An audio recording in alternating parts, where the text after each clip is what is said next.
Am I the a-hole for telling my daughter that her mom cheated on me when my daughter said my new girlfriend looks like an OnlyFans chick? Plus update. Original post, throwaway account and fake names for privacy. I, 49 male, got divorced from my wife Emily, 49 female, about a year and a half ago after I found out she had been cheating on me with more than one man. It wasn't just a one-time thing or a one-night mistake. She had full-on affairs with several different guys over time, and once I knew, I couldn't stay in the marriage anymore. We have 2 kids together, a son, Nick, 22 male, and a daughter, Skylar, 19 female. When we told the kids we were getting divorced, we didn't get into the reasons why.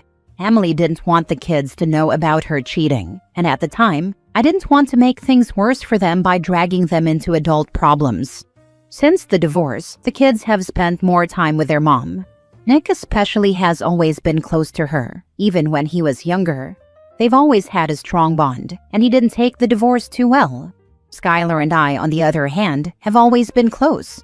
She's more like me, quiet, logical, and careful with trust. But because neither of them knew the real reason behind the divorce, they both naturally leaned more toward their mom's side, especially since I was the one who moved out and they stayed in the house with her. Recently, I started dating again. I met Lisa, 54 female, through a mutual friend. She's outgoing, funny, full of energy, and honestly, she's beautiful. She dresses in a way that some might call bold or sexy, but she owns it with confidence and grace. She makes me laugh, treats me with respect, and seems to truly enjoy life.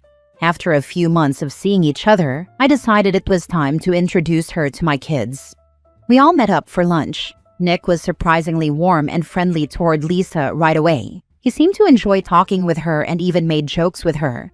I could tell he genuinely liked her. Skylar, though, was clearly not impressed. She barely spoke during the meal, kept giving side glances, and was cold toward Lisa without being openly rude. It was awkward, but I didn't want to push her in the moment. A couple of days later, Skylar came over to visit me. While we were talking, she suddenly said, "Lisa looks like an OnlyFans chick."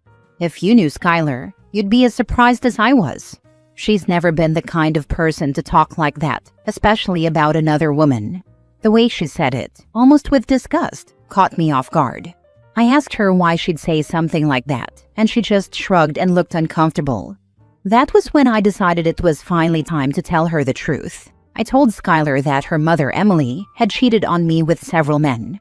That's why the marriage ended. I told her that I met Lisa long after the divorce, and that Lisa had nothing to do with any of it.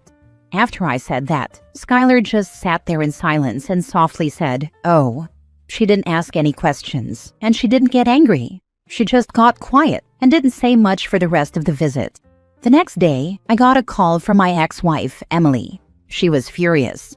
She said that Skylar came home and was acting strange, and when she asked what was going on, Skylar told her I had said something about the divorce. Emily asked me if I told the kids she cheated. I said yes, because I didn't think it was right that they were walking around judging me and my life when they didn't know what really happened.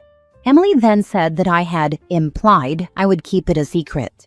I reminded her that I never actually promised to keep her cheating to myself. I just didn't say anything at the time. She argued that by keeping quiet for so long, I gave her the impression I would never bring it up. And now I had broken that unspoken agreement. I told her I was done keeping secrets that made me look like the bad guy when she was the one who destroyed the marriage in the first place. Now I'm wondering, was I wrong to finally tell the truth to our daughter? I didn't go into details or try to turn her against her mom. I just told her the reason I left after she made that unfair comment about my new girlfriend. I feel like I was backed into a corner. But now I have to ask, am I the a-hole? Now for the top comments. How long since the divorce? How long ago did she cheat? Did she cheat with 20-year-olds when she was a 20-year-old? The divorce was finalized in November 2024. Her cheating was discovered in June 2023. I know of at least 8 guys she cheated with. She cheated with men in their mid to late 20s when she was in her late 40s. So sorry for you to have to get through something like that. Were you two in a dead bedroom situation at the time? And at least 8 men? What's up with that? Her reasoning? and how you came to find how many were she with. Between me and my ex-wife, there was no dead bedroom. There was frequent sex. My ex-wife said this wasn't the life she wanted. She said she wanted constant excitement. She said she was tired of acting like an innocent conservative woman. Not the a-hole. Cheaters hate consequences. All cheaters should be outed. Consequences are important for kids to understand the impact of actions, especially in families. Not the a-hole. She probably heard her mom say it about your girlfriend and just parroted it. Turnabout is fair play. I can't confirm whether or not my ex said that about my new girlfriend, but it is odd that my daughter would insult a woman that way. My daughter is a self-proclaimed sex-positive feminist, and she hates those kinds of insults towards women. It doesn't sound like words she would naturally say. Your daughter is a teenager who is probably having a bit of an issue with her dad dating. Reminding her that a comment like that is inconsistent with her beliefs would have been a more measured response than attacking her with her mother's infidelity. Now for the mini update. Something of an update since I posted. Even though my daughter is in her bedroom, in my house, I messaged her because she said she doesn't want to see anyone. She sent me a very, very long message she had written beforehand. In the message, my daughter admitted that her mom and her maternal aunt said those kinds of things about Lisa. She said she's embarrassed that she repeated those awful things. She said she thought that I was the one who cheated on her mom. She said she thought I had cheated on her mom with Lisa. She said she's not mad at me. She said she's mad at her mom. She said Lisa seems like a wonderful woman. She said she wants to talk about this face-to-face, but not anytime soon. She said she'll tell me when she's up to talking about it face-to-face, when she thinks she can do it without crying. Next story. Am I the a-hole for embarrassing my ex-crush after he said something very hurtful about me? Last summer, we moved across the country, and I had to go to a new school. I became part of a friend group whose members had known each other for a long time. I always felt left out because they would ignore me all the time. A while ago, I told a friend that I had a crush on a guy from our circle of friends. He was the only one who didn't completely ignore me, and that's what led me to develop feelings for him. The very next time we were all hanging out, she brought it up in front of everyone.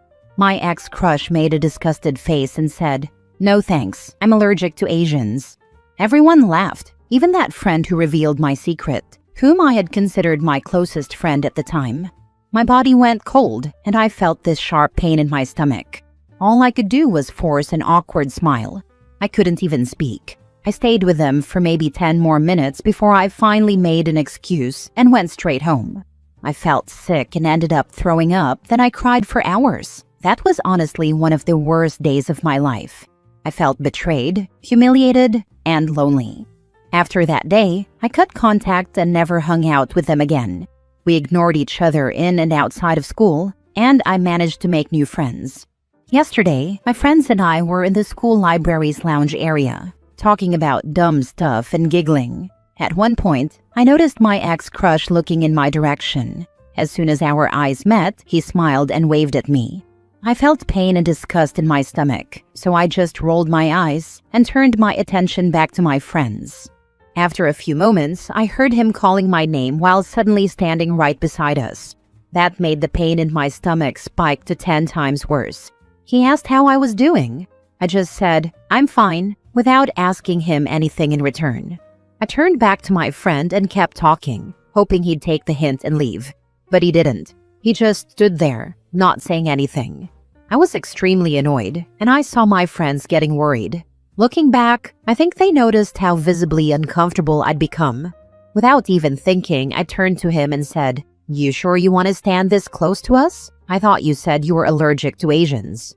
The people around us went quiet and started turning their heads. He looked shocked and embarrassed. His stupid smile vanished. Then he quickly walked away. My friends were confused and amused at the same time. I explained what had happened with the old group. Honestly, making my ex-crush feel embarrassed and finally speaking up about what happened felt amazing. That awful pain in my stomach disappeared instantly. My friends hugged me and assured me that I did nothing wrong. But today, ever since I woke up, I've been feeling kind of guilty. Mostly for feeling good about what I did. Something inside me keeps telling me I should feel bad about my actions, whether or not he deserved it.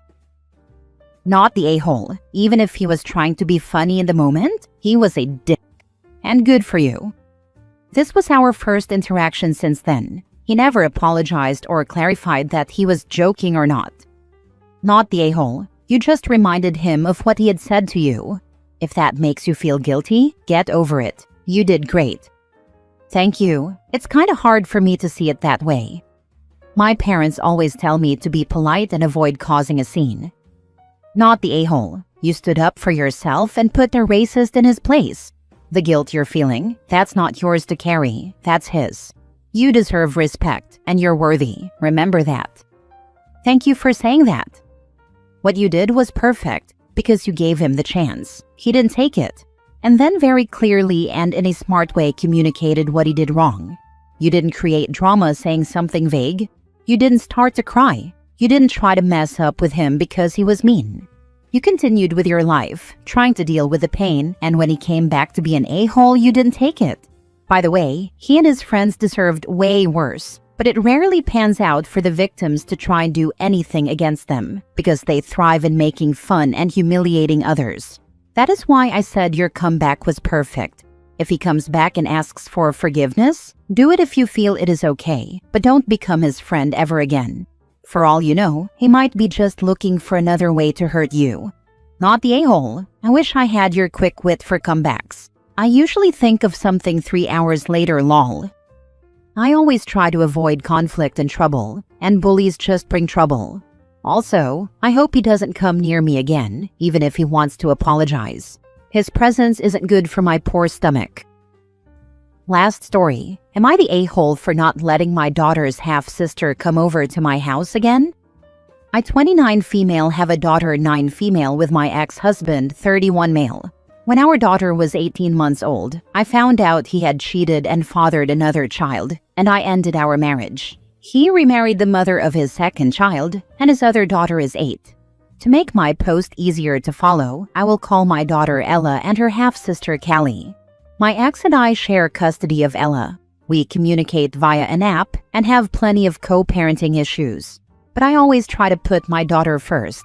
I kept my distance from Callie and her mom for years but was getting tons of pressure from my ex's parents to invite Callie to birthday parties because my ex and his wife don't really throw any for the girls, which I knew. I didn't invite Callie, and Ella never asked me to. But my ex's parents called me a bad mother for not putting Ella first and securing her relationship with Callie. It got to me, and when a couple of "we need a babysitter right now" emergencies came up, I agreed to have Callie over when I was taking Ella on my ex's time. I regretted it. She was here far longer than agreed on, and not only would my ex's parents not take her, but I couldn't reach him at all. When she was eventually picked up by my ex, we exchanged heated words both times. He was mad at me for calling him multiple times, and I was mad he didn't send me a heads up about it.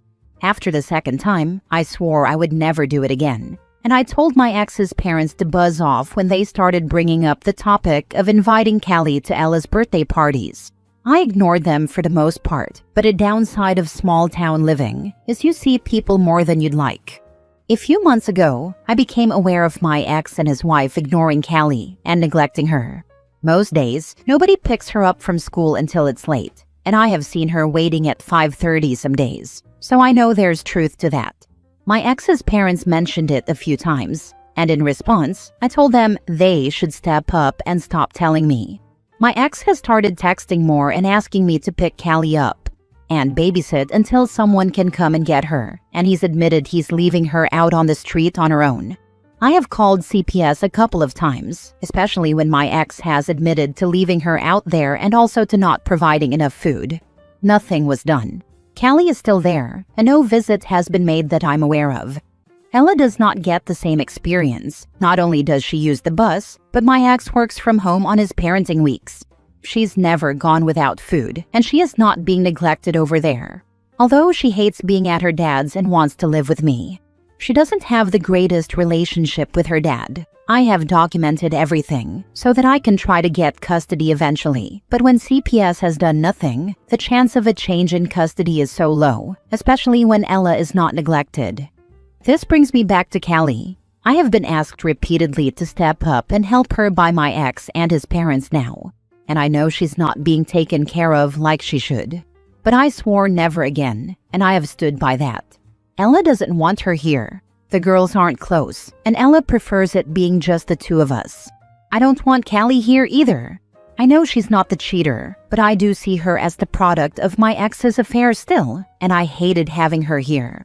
I pushed it down when she was. But knowing Ella feels the same, it doesn't inspire me to have her over more, and I do not want to provide for the child of my ex's affair. But I know she's an innocent kid, and I'm getting grief from crappy people for it, and I guess it's making me second-guess this, especially when I'm aware of what's going on. Am I the a-hole? Not the a-hole. You have done the correct thing with notifying CPS. It is an unfortunate situation, but you are not responsible for Callie. Keep calling CPS. Remind your ex, Callie is not your responsibility, and he, her mother and ex-in-laws need to step up. Where is the mother in all this and her family? I don't know her family, but she's around. We never communicate though. Let the school know over and over and over again, and if you're aware she's abandoned, call the police. That can work more effectively than going to CPS directly. We cannot save every at-risk kid by ourselves, but we can keep them on the authorities' radar. Yep, and then if a CPS case is made against them for Callie, use the results to get more custody of your child. If they neglect one child, they will do it to others. It's rich that ex's parents are coming so hard at you. Why aren't they addressing their son neglecting their grandchild? Sounds like that whole family is garbage. Total trash. This is exactly what I was thinking. I would have deleted them from my life as well as him to the utmost extent possible. The actual audacity of these people to expect her to take care of their grandchild that their dirtbag son had through an affair. Not the a-hole. Stay firm. Focus on your own daughter. And every time the ex reaches out regarding his daughter, document and send it to his parents and CPS. I don't want to be told I need to help the other child. My daughter is already in therapy. I have called CPS twice. Nothing was done.